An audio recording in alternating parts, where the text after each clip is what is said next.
सभी को मेरा नमस्कार। इससे पिछली वीडियो में हमने क्वेश्चन 1 से 10 तक कर लिए थे। आज हम क्वेश्चन नंबर 11 से 20 तक करेंगे। क्वेश्चन नंबर 11 को हम रीड करते हैं। If A B C are vertices of an equilateral triangle then A square plus B square plus C square is equal to. देखो यहाँ पर थोड़ा समझना है हमें। इस क्वेश्चन में थोड़ा सा हल्की सी करेक्शन है। क्या है कि यहाँ वर्टिसेस लिखा हुआ है, एक्चुअली में A B C are the sides of an equilateral triangle होना चाहिए। अगर मान लो क्वेश्चन में एरर भी नहीं समझे तो ये आपको घुमाने के लिए D++ भी ऐसे एक दो क्वेश्चन डाल देती है जिससे कि जो कैंडिडेट है वो कंफ्यूज हो जाए। तो आपको खुद अपना सेंस लगाना है, यहाँ पर सोचना है कि ए बी सी अगर यहाँ वर्टिसेस ना होकर साइड्स हैं, क्योंकि अगर वर्टिसेस होते तो वो कोऑर्डिनेट के फॉर्म में लिखे होते हैं। यहाँ पर ए बी सी साइड्स हैं इक्विलेटरल ट्रायंगल की। तो आपको पता है जैसे ये कोई इक्विलेटरल ट्रायंगल है और आपको पता है इसकी तीनों साइड्स बराबर होती हैं। तो जैसे ए बी सी वर्टिसेस और ये साइड ए है, ये साइड बी है और ये साइड सी है। इक्विलेटरल ट्रायंगल की 3 साइड हैं। तो आपको पता है कि इक्विलेटरल ट्रायंगल की तीनों साइड बराबर होती हैं। A equal to B equal to C होता है। तो आप इसको चाहो तो आप इसको यहाँ पर वैल्यू फिल करके निकाल सकते हो, नहीं तो आप ऑप्शन से इसका सॉल्यूशन पता कर सकते हैं। यहाँ पर आप देखो A square plus B square plus C square equal to दिया हुआ है। तो इन ऑप्शन में से कौन सा ऐसा ऑप्शन है जो सेटिस्फाई कर रहा है। तो देखो अगर आपको पता है फर्स्ट ऑप्शन के देखते हैं, यहाँ पर A B plus B C plus C A.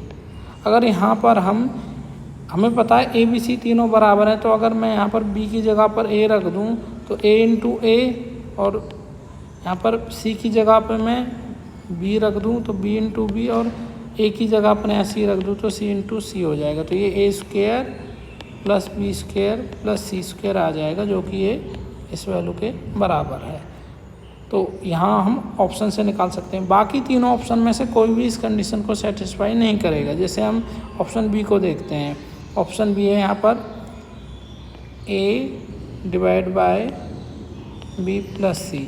अगर मैं यहाँ से तीनों वैल्यू बराबर है तो अगर मैं बी और सी की जगह पे ए और ए रखूँ तब भी ये वैल्यू हाफ के बराबर आएगी, और ये हाफ के बराबर नहीं आ सकती, क्योंकि अगर तीनों को बराबर भी रखते हैं तो हम ये हमारी 1/2 निकल के आए, क्योंकि a प्लस 2a कट के। और यहाँ पर वैल्यू देखते हैं तो ये भी सेटिस्फाई नहीं होगी, क्योंकि तीनों बराबर है। तो ये ए बी ए स्क्वायर, मान लो तीनों को बराबर रखें, माइनस ए स्क्वायर, तो माइनस ए स्क्वायर बचेगा तो भी इसके बराबर नहीं होगा, और ये कंडीशन भी सेटिस्फाई नहीं होगी।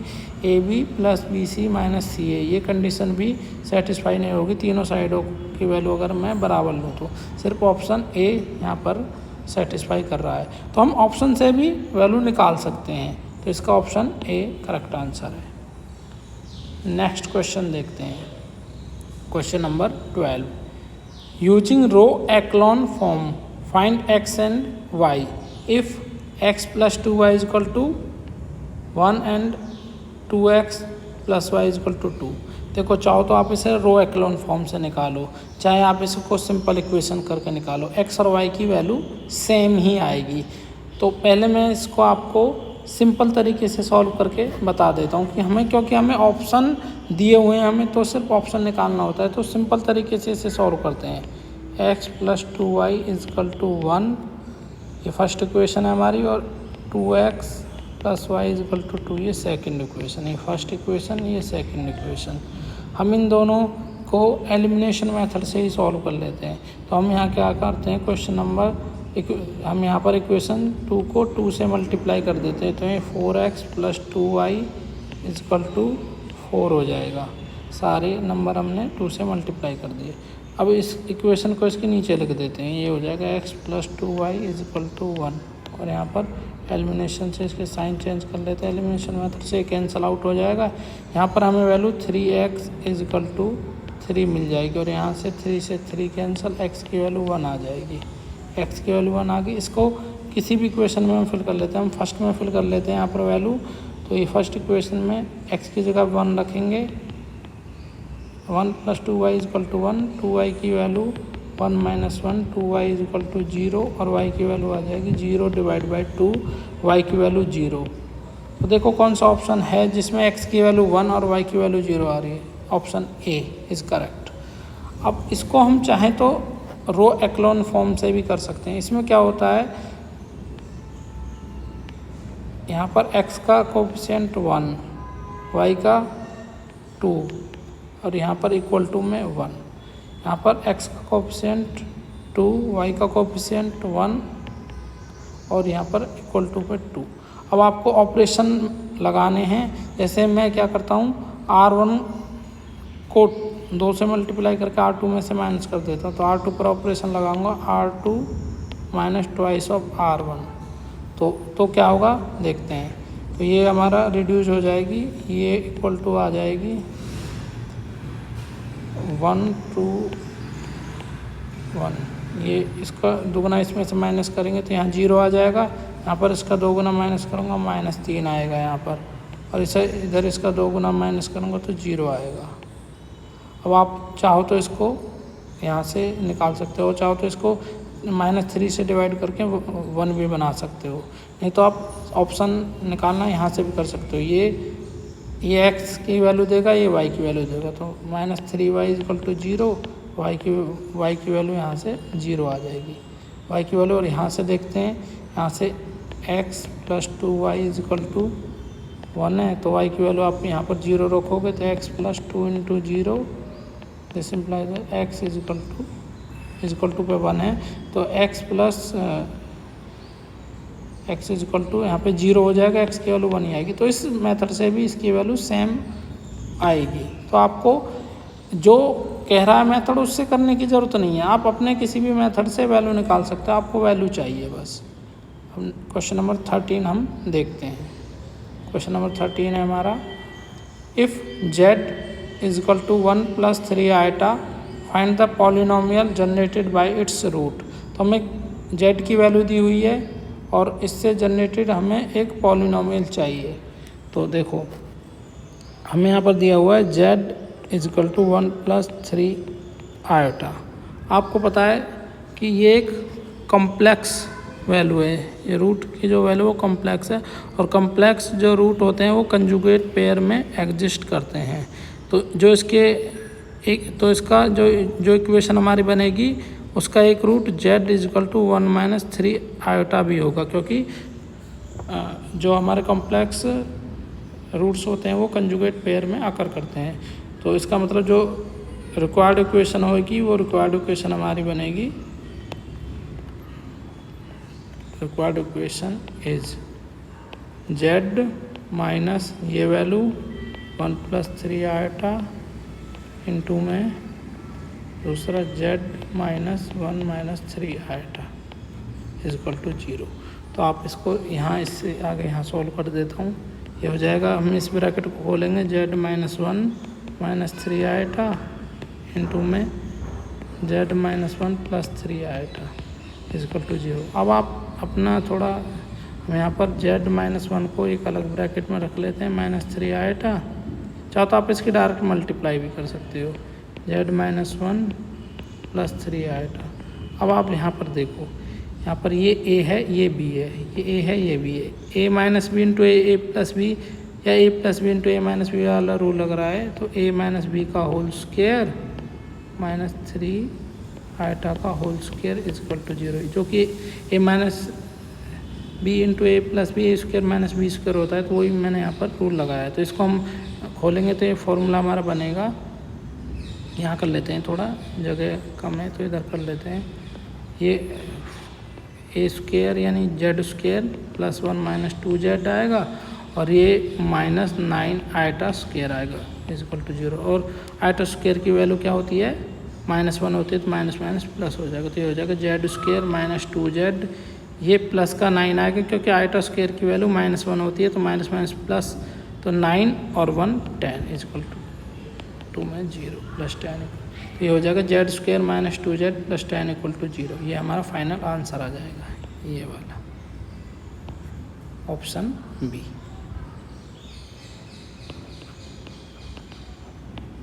अब हम नेक्स्ट क्वेश्चन नंबर 14 करते हैं। क्वेश्चन 14 है, find the skew symmetric matrix of order 2 whose entries belong to the set. ये हमें एक सेट दिया हुआ है, सेट हमारे पास, इसे सेट एस मान लेते हैं, हमें सेट एस दिया हुआ है 0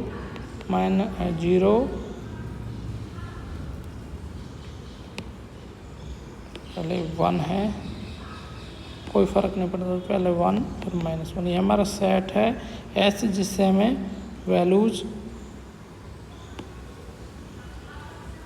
लेके एक 2x2 ऑर्डर की स्क्यूसमैटिक मैट्रिक्स बनानी है। तो बताना है कि यहाँ पर स्क्यूसमैटिक मैट्रिक्स कितनी बन सकती हैं, यानी यहाँ पर find the number of skew symmetric matrix निकालनी है हमें। तो देखो आपको पता है जो भी स्क्यूसमैटिक मैट्रिक्स होती है उसकी, वो 2x2 ऑर्डर की है तो उसके डायगोनल एलिमेंट ऑलवेज 0 होते हैं। आपको कन्फर्म है कि जो कोई भी स्क्यूसमैटिक मैट्रिक्स होती है तो उसके डायगोनल एलिमेंट हमेशा 0 होते हैं। अब आपको एक एलिमेंट यहाँ पर फिल करना है और एक एलिमेंट यहाँ पर फिल करना है, यानी A11 और A22 तो इसमें कंफर्म 0 है, A12 और A21 आपको फिल करना है। तो आपको पता है अगर मैं पहले यहाँ पर 1 यूज करता हूँ तो आपको पता है स्क्यूसमैटिक मैट्रिक्स में मुझे फिर यहाँ पर -1 यूज करना पड़ेगा। एक मैट्रिक्स तो हमारी ये बन गई, दूसरी मैट्रिक्स यहाँ अगेन डायगोनल एलिमेंट 0। अगर मैं यहाँ पर -1 यूज करता हूँ तो यहाँ पर मुझे 1 यूज करना पड़ेगा, क्योंकि आपको पता है स्क्यूसमैटिक मैट्रिक्स वो मैट्रिक्स होती है जिसका ट्रांसपोज उसके माइनस टाइम्स होता है। जैसे अगर A कोई स्क्यूसमैटिक मैट्रिक्स है तो A का ट्रांसपोज -A के इक्वल होता है। तो उस कंडीशन में ये तभी पॉसिबल है कि जो A12 एलिमेंट होता है वो -A21 के बराबर होता है, यानी कि A12 एलिमेंट ये है और A21 एलिमेंट ये होता है। मैं लिख देता हूँ एक बार, A11 A12 A21 A22। तो आपको पता है A11 और A21 तो इसमें कंफर्म 0 हो गए। अब ये एलिमेंट और ये एलिमेंट बचे हैं, तो अगर मैं इसको 1 लूँगा तो इसे -1 लेना पड़ेगा, अगर मैं इसको -1 लूँगा तो इसको +1 लेना होता है, क्योंकि ये same element but opposite sign के होते हैं। अभी एक पॉसिबिलिटी और बची हुई, वो है 0 0 0 0। अगर मान लो मैं इसमें से अब 0 को लेता हूँ तो, क्योंकि आपको पता है 0 0 0 0 0 यानी कि नल मैट्रिक्स एक ऐसी मैट्रिक्स होती है जो सिमेट्रिक मैट्रिक्स भी होती है और स्क्यूसमैटिक मैट्रिक्स भी होती है। तो ये 3 पॉसिबिलिटी हमारी निकल के आएंगी अगर हम इस सेट में से एलिमेंट लेते हैं। स्क्यूसमैटिक matrix, number of skew symmetric matrix यहाँ 3 हो जाएगा, क्योंकि ये 3 ही पॉसिबिलिटी बन सकती हैं। अगर इस सेट में से हम एलिमेंट लें तो नंबर ऑफ स्क्यूसमैटिक मैट्रिक्स 3 बनेंगे। अब हम क्वेश्चन नंबर 15 को करते हैं। Find the x coordinate of one of the inflection point of fx is equal to x³ + x² + 1। हमें निकालना है x coordinate of one of the inflection point, कि इसका जो इन्फ्लेक्शन पॉइंट होएगा उसका x कोऑर्डिनेट क्या होगा, हमें वो निकालना है। तो सबसे पहले हम इसमें पॉइंट ऑफ इन्फ्लेक्शन को समझते हैं। पॉइंट ऑफ इन्फ्लेक्शन क्या होता है? पॉइंट ऑफ इन्फ्लेक्शन वो पॉइंट होता है जहाँ पर कर्व अपनी कॉन्केविटी चेंज करती है। जैसे समझो एक बार ग्राफ से, सपोज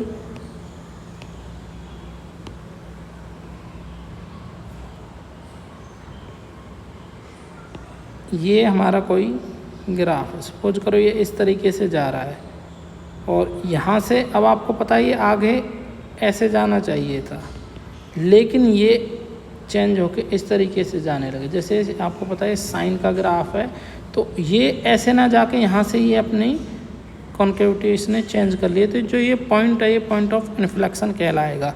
और इसको निकालने का तरीका है, ये डबल डेरिवेटिव से निकलता है। यानी डबल डेरिवेटिव इसको निकालने का क्या तरीका है, इसकी ऐसे आगे डिटेल में समझाए तो काफ़ी टाइम लगेगा, लेकिन क्वेश्चन करने के लिए मैं आपको तरीका बता देता हूँ कि पॉइंट ऑफ इन्फ्लेक्शन निकालने का तरीका होता है कि आप f"(x) को 0 के बराबर पुट कर दो, वहाँ से आपका पॉइंट ऑफ इन्फ्लेक्शन निकल जाएगा। तो आप यहाँ पर f'(x) निकालो पहले, तो इसका निकलेगा 3x² + 2x।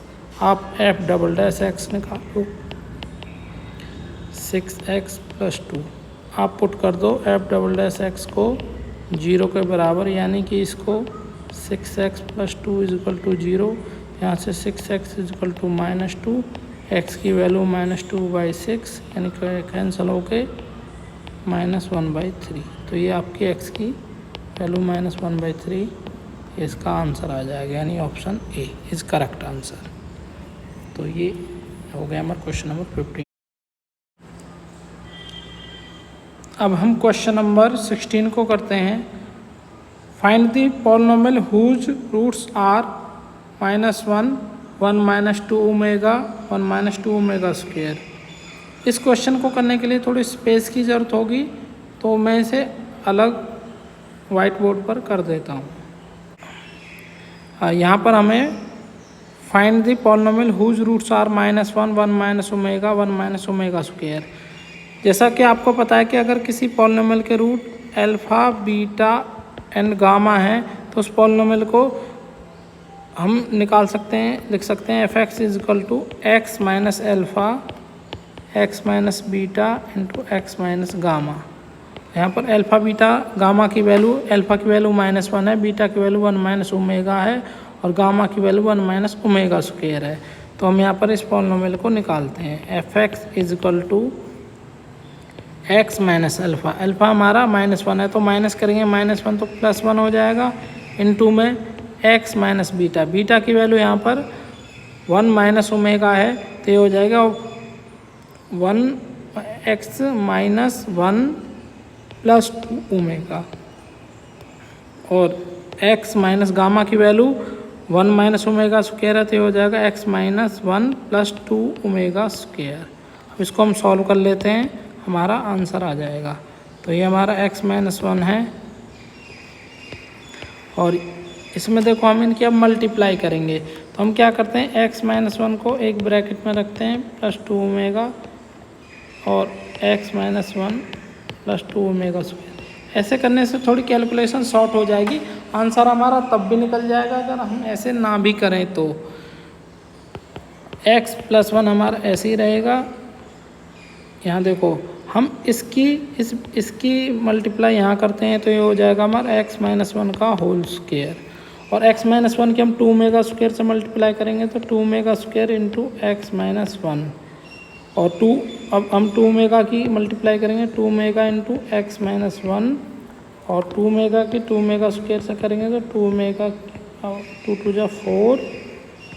4 ओमेगा क्यूब हो जाएगा ये। तो देखें, इसको सिंप्लीफाई करते हैं, x + 1 इंटू में x - 1 का होल स्क्वायर है, इन दोनों में से देखो 2 और x - 1 दोनों में से कॉमन आ रहा है, तो इसे कॉमन ले लेंगे, 2x - 1 ब्रैकेट के अंदर रह जाएगा ओमेगा स्क्वायर प्लस ओमेगा। तो यहाँ पर 4 ओमेगा क्यूब की वैल्यू आपको पता होनी चाहिए, x ओमेगा क्यूब की वैल्यू 1 होती है। आपको पता है कि 1 + ओमेगा स्क्वायर की वैल्यू भी 0 होती है, आपको पता है, और ओमेगा क्यूब की वैल्यू 1 होती है। इन वैल्यूज़ को हम यहाँ यूज़ कर लेंगे, तो हमारा ये हो जाएगा x + 1, ये हमारा x - 1 होल स्क्वायर है, +2 इंटू में x - 1, और इसकी वैल्यू आपको पता है, ये -1 है, यहाँ से निकालेंगे 1 + ओमेगा स्क्वायर 0 होता है, तो इसकी वैल्यू -1 निकल के आएगी, और ये 4 हो गया है। इसको हम मल्टीप्लाई कर लेते हैं, x + 1, ये हमारा x - 1 का होल स्क्वायर खोल देते हैं, a स्क्वायर यानी x² + 1 - 2x हो जाएगा, और यहाँ इसकी मल्टीप्लाई करेंगे तो -2x + 2 + 4। तो इनको सिंप्लीफाई कर लेते हैं, x + 1 इंटू ये x² -4x और +7 हो गए। अब हमारा इसकी आगे और मल्टीप्लाई करते हैं, तो देखो क्या बनता है हमारा, ये हो जाएगा x³ -4x² +7x, अब 1 की करेंगे तो x² -4x +7। इसको सिंप्लीफाई करते हैं, तो x³ ये x² है, तो ये -3x² बचेगा, और ये हमारा प्लस का 3x + 7। अब देखो यहाँ थोड़ा सा हमें सोचना पड़ेगा। अब अगर मैं इसे x³ minus 3x² plus 3x मैं -1 इसमें अपनी तरफ से माइनस कर दूँ और इसे मैं 8 लिख दूँ तो वैल्यू तब भी 7 ही आएगी, लेकिन इससे लिखने से हमें एक फार्मूला बन जाएगा। फार्मूला क्या बनेगा हमारा, ध्यान से देखना, x³ minus 3x² into 1 plus 3x into 1 का स्क्वायर माइनस 1³ प्लस 8। ऐसा लिखने से हमें क्या मिल रहा है, अगर इसे मैं कंपेयर करूं a³ minus 3a² plus 3ab² minus 1 से, या इसे मैं ऐसे लिख दूं a³ minus b³ minus 3a² b plus 3ab² और ये 8 हमारा अलग है। तो आप ध्यान से देखो तो ये जो वैल्यू है ये वैल्यू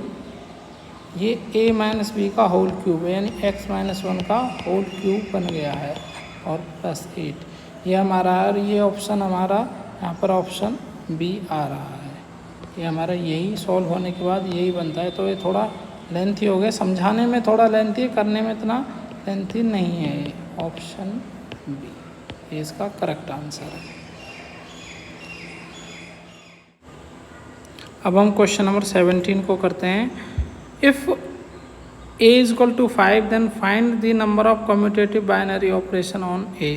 देखो यहाँ थोड़ा समझना पड़ेगा, यहाँ पर a इक्वल टू 5 नहीं है, यह है cardinality of a equal to 5। इसे ऐसे लिखा जाता है cardinality of a equal to 5। यही हमें थोड़ा खुद अपनी सेंस लगा के समझना होता है कि क्या कहना चाहता है question. Then find the number of commutative binary operation. आपको पता है commutative binary operation, number of commutative binary operation का क्या फॉर्मूला होता है। मैं यहाँ लिख देता हूँ, number of commutative binary operation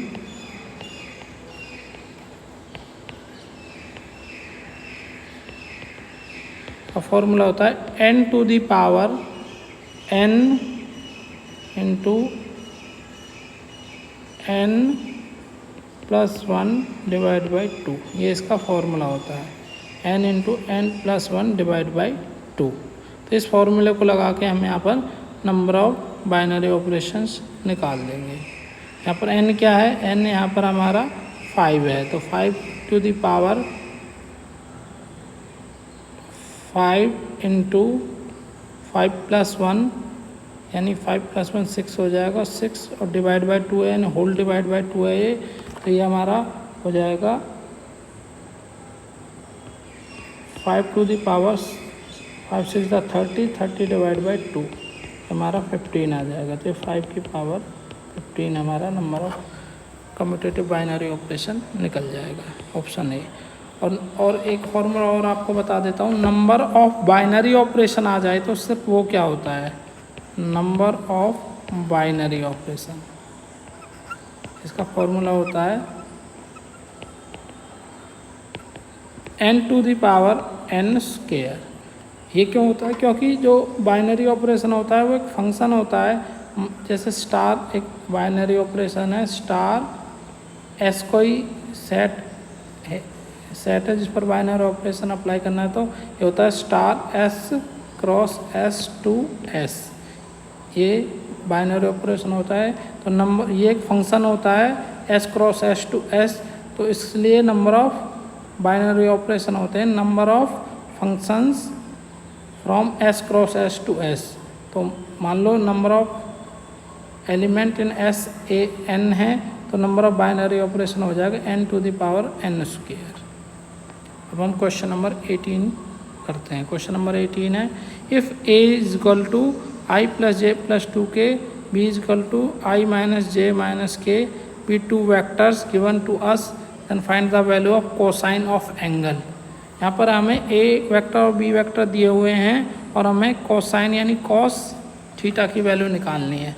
तो जैसे मान लो एक वेक्टर a है, एक वेक्टर b है और इनके बीच में थीटा एंगल है, ये जैसे a वेक्टर है, ये b वेक्टर है, तो आपको कॉस थीटा निकालने का फॉर्मूला पता है। Cos theta is equal to होता है a dot b upon a magnitude B magnitude. ये फॉर्मूला लगा के हम यहाँ से कॉस थीटा निकाल देंगे। तो कॉस थीटा हमारा हो जाएगा यहाँ पर ए डॉट बी। ए यहाँ पर है हमारा i plus J plus 2k dot B vector है आई माइनस जे माइनस के और डिवाइड बाय ए का मैग्नीट्यूड निकलेगा अंडर रूट ए 1 का स्क्वायर प्लस 1 का स्क्वायर प्लस 2 का स्क्वायर और बी मैग्नीट्यूड निकलेगा 1 का स्क्वायर प्लस माइनस 1 का स्क्वायर प्लस माइनस 1 का होल स्क्वायर। तो कॉस थीटा हमारा आएगा, डॉट प्रोडक्ट आपको पता है आई कंपोनेंट की आई कंपोनेंट से होती है मल्टीप्लाई जे की जे के से। तो 1 into 1 plus 1 into minus 1 plus 2 into minus 1 divide में अंडर रूट ये हमारा आ जाएगा 1 प्लस 4 यानी 6 आ जाएगा और ये दूसरा आएगा 1 प्लस 1 यानी ये 3 आएगा सॉल्व करने पर। तो ये हमारा ये आगे सॉल्व कर लेते हैं। तो ये कॉस थीटा की वैल्यू यहाँ लिख देते हैं। कॉस थीटा की वैल्यू आएगी 1 माइनस 1 माइनस 2 1 माइनस 1 माइनस 2 और डिवाइड में आ जाएगा हमारा रूट 6 3 जा 18 रूट 18। इसको हम सिंप्लीफाई कर लेते हैं, 1 से 1 कैंसल। तो माइनस 2 अपॉन रूट 18 की हम वैल्यू निकालेंगे तो रूट 3 रूट 2 होता है रूट 18 की वैल्यू। तो यहाँ से हम इसको और थोड़ा सिंप्लीफाई करते हैं। तो ये रूट 2 से 2 को कैंसिल करेंगे तो माइनस रूट 2 पर बचेगा नीचे 3 और आपको पता है रूट 2 की वैल्यू अप्रॉक्सीमेटली 1.414 होती है और इसको हम 3 से डिवाइड देंगे तो वैल्यू निकल के आएगी माइनस में ये माइनस आएगा ही, साइन माइनस बाहर है तो माइनस 0.34 जा 12 2 बचेंगे 3 7 जा 3 1 जा और समथिंग आगे निकालेंगे तो एक बचा 1 3 3 जा 9। तो अप्रॉक्सीमेटली ये आ जाएगी -0.4713। तो इसका ऑप्शन डी ये हमारा करेक्ट आंसर निकल जाएगा। अब इसके बाद हम क्वेश्चन नंबर 19 सॉल्व करते हैं। If R is a relation which connect two elements x and y such that x related y X R Y is equal to X minus Y. इसका मतलब x रिलेट हो रहा है y से या x comma Y belong कर रहे हैं रिलेशन R से। If x is equal to, अब हम क्वेश्चन नंबर 19 करते हैं। If R is a relation which connect two element x and y such that x R Y is equal to x minus Y is even integer, then which of the property of equivalence relation is satisfy here. तो यहाँ पर हमें बताना है कि अगर कोई relation X R Y हमें x minus Y is even दिया हुआ है, इवन इंटीजर दिया हुआ है, तो हमें बताना है कि इनमें से कौन सी प्रॉपर्टी सेटिस्फाई हो रही है। R इज रिफ्लेक्सिव, क्या R रिफ्लेक्सिव है? R is transitive, R is an equivalence relation, R is symmetric. देखो यहाँ पर विच of the property of equivalence relation is satisfy है। हम ऐसे कह सकते हैं कि अगर ये हमें दिया हुआ है कोई relation X R Y is equal to X minus Y, तो हमें ये चेक करना है कि ये कौन सा है, ये रिफ्लेक्सिव है, सिमेट्रिक है या ट्रांजिटिव है, ये हमें चेक करना है। तो हम बारी बारी से तीनों चीज़ें चेक करते हैं। पहले हम इसकी रिफ्लेक्सिविटी चेक करेंगे। हमें पता है कि कोई रिलेशन रिफ्लेक्सिव होता है अगर उसमें x, x रिलेट कर रहा हो r से। तो हम यहाँ पर x, x कब रिलेट करेगा? x कब करेगा? इफ़ x माइनस एक्स एक इज इवन आ जाए, इवन इंटीजर आ जाए तो वो रिफ्लेक्सिव होगा। तो हमें पता है x माइनस एक्स 0 होगा जो कि क्या है, इज इवन इंटीजर है, क्योंकि 0 इवन इंटीजर होता है। तो ये रिफ्लेक्सिव हो गया, इट मीन्स ये क्या है, रिफ्लेक्सिव है, रिफ्लेक्सिव हो गया। अब हम सिमेट्रिक चेक करते हैं। सिमेट्रिक रिलेशन होता है कि अगर x रिलेट कर रहा है y से और फिर हमें y रिलेट x से मिल जाए तो वो सिमेट्रिक होता है। तो हम यहाँ लेके चल रहे हैं कि लेट x रिलेट कर रहा है y से, तो इसका मतलब this implies that x minus Y क्या होना चाहिए, इज इवन इंटीजर होना चाहिए दी हुई कंडीशन के अकॉर्डिंग। अगर x minus Y even integer है तो this implies that minus common ले लेंगे तो y माइनस एक्स भी क्या आएगा हमारा, इज इवन इंटीजर आएगा, इवन इंटीजर। और आपको पता है कि अगर minus Y minus X even integer है तो y माइनस एक्स भी इवन इंटीजर होगा, इज इवन इंटीजर। आपको पता है जैसे कि कोई इवन इंटीजर है तो उसका माइनस टाइम्स भी इवन इंटीजर होता है, तो इसका मतलब y माइनस एक्स भी इवन इंटीजर है, तो इट मीन्स y रिलेट कर जाएगा x से। तो आपको पता है अगर x रिलेट y हो रहा है और हमें मिल गया y रिलेट x, तो क्या हो गया ये r इज सिमेट्रिक, r हमारा क्या हो जाएगा, सिमेट्रिक रिलेशन हो जाएगा। अब इसके बाद हमें ट्रांजिटिव चेक करना है, तो ट्रांजिटिव चेक करते हैं हम। आपको पता है थर्ड होता है ट्रांजिटिव। ट्रांजिटिव रिलेशन में क्या होता है कि अगर लेट हम लेके चल रहे हैं x रिलेट कर रहा है y से एंड y रिलेट कर रहा है x से, तो हमें दिखाना है कि x रिलेट कर रहा है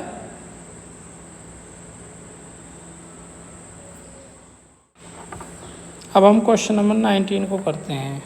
if R is a relation which connect two element x and y such that x r y is equal to x minus Y is even integer, then which of the property of equivalence relation is satisfied hair.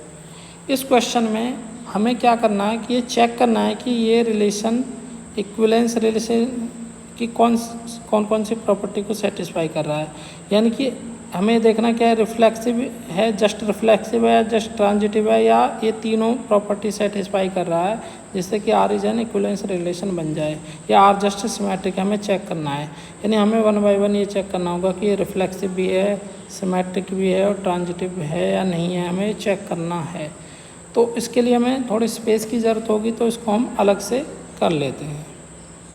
हमें check करना है कि ये reflexive symmetric transitive relation है या नहीं है। हमें दिया हुआ है x relate x R Y is equal to X minus Y is even integer. हमें चेक करना है कि ये रिफ्लेक्सिव है या नहीं है। पहले हम इसकी रिफ्लेक्सिविटी कंडीशन चेक करते हैं, तो उसके लिए हमें देखना होगा कि x रिलेट x कर रहा है या नहीं कर रहा है। तो हम देखेंगे कि x रिलेट x करेगा तो x माइनस एक्स एक इवन इंटीजर होना चाहिए। तो उसके लिए हम देखेंगे कि x minus X is equal to 0 होता है, जो कि क्या होता है, इवन इंटीजर होता है, विच इज़ इवन इंटीजर। और ऐसा सभी x के लिए होता है, for all x belong to set of integer, ये सभी के लिए होता है। तो ये हमारा रिफ्लेक्सिव रिलेशन है। अब हम सिमेट्रिक चेक करते हैं, इसकी सिमेट्री में क्या होता है कि हम लेके चलेंगे लेट x रिलेट कर रहा है y से, और हम दिखा देंगे कि y रिलेट कर रहा है x से। अगर ऐसा दिखा देते हैं तो ये सिमेट्रिक रिलेशन हो जाएगा। तो अगर x रिलेट y कर रहा है तो this imply that x minus Y is even integer, ये इवन इंटीजर हो जाएगा। अगर x minus Y even integer है तो आपको पता है उसका माइनस टाइम्स, यानी y minus X is even integer होगा।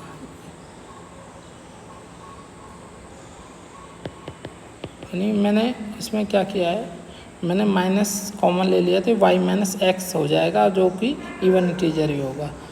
और आपको पता है कि अगर minus Y minus X even integer है तो उसका माइनस टाइम्स भी, यानी y minus X is even integer होगा। आपको पता है जिस कोई भी इवन इंटीजर होता है तो उसका माइनस टाइम्स भी इवन इंटीजर ही होता है। जैसे मान लो 2 एक इवन इंटीजर है तो -2 भी इवन इंटीजर ही होगा।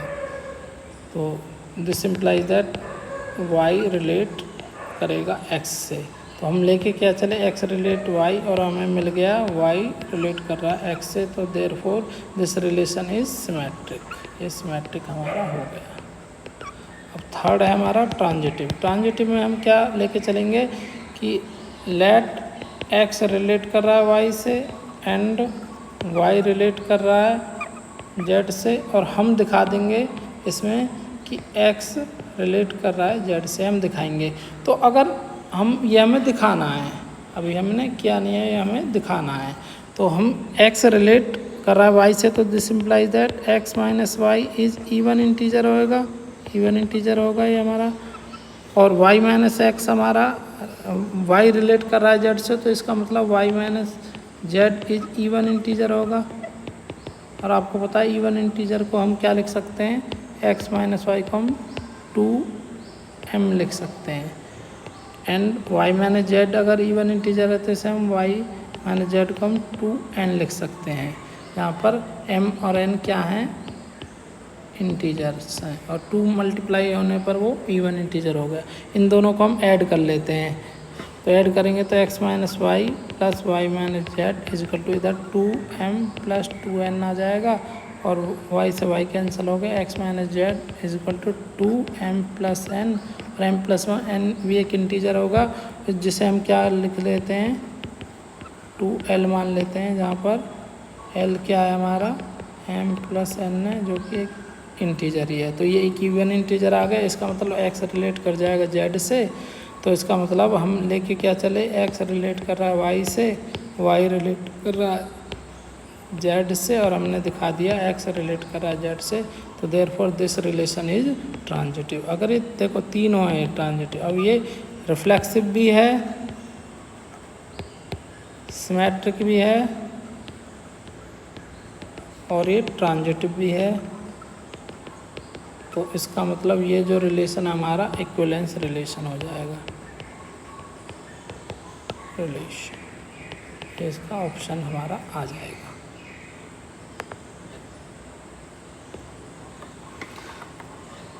तो इसका मतलब ये इसका option C is correct answer.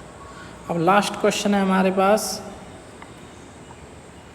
Find, आज की वीडियो का लास्ट क्वेश्चन है, find grad F if F X Y Z हमें X Y plus Y square Z at the point, इस पॉइंट पर हमें निकालना है। मैंने आपको पिछली वीडियो में भी बताया था, फर्स्ट क्वेश्चन था जिसमें हमने कर्ल एफ निकाला था, तो मैंने उसमें बताया था कि ग्रेड एफ कैसे निकलता है, डाइवर्जेंट एफ कैसे निकलता है। तो अभी क्वेश्चन आ ही गया है, तो हम ग्रेड एफ निकालते हैं। हमें यहाँ पर एफ एक्स वाई जेड हमें दिया हुआ है, x Y plus Y square Z, और ग्रेड एफ हमारा होता है डेल एफ होता है यहाँ पर, यानी कि डेल की वैल्यू आपको पता है curly over curly X I plus curly over curly Y J plus curly over curly Z K, ये होती है, और इसकी मल्टीप्लाई हमें फाई से करनी है, सॉरी फाई नहीं, यहाँ पर एफ है, एफ से करनी है, तो हमारे ये सॉल्व होके आ जाएगा। तो इसको हम अलग से सॉल्व कर लेते हैं, थोड़ी स्पेस चाहिए तो हम इसको अलग से सॉल्व कर लेते हैं। एफ यहाँ दिया हुआ है x Y plus Y square z, ये हमें दिया हुआ है, और हमें यहाँ पर ग्रेड एफ निकालना है। ग्रेड एफ हमारा हो जाएगा यहाँ पर डेल